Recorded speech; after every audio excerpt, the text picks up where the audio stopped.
5 pelaku tawuran kembali ditangkap polisi dari Polrestabes Palembang.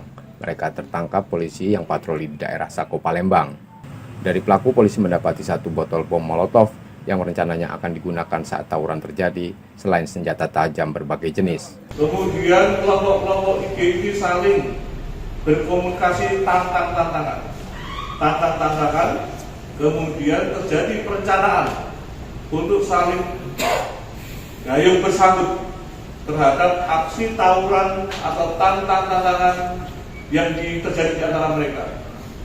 Oleh karenanya kami terima kasih kepada anggota kami yang terbackup dari Polda Sumatera Selatan yang notabene telah menjalankan kegiatan patroli dengan sebaik-baiknya. Kelima pelaku pun kini ditahan di Polrestabes Palembang dan terancam hukuman 10 tahun penjara.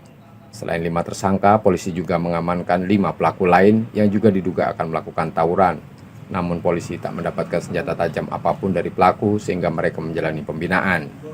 Yudi Kiswanto, Kompas TV Palembang, Sumatera Selatan.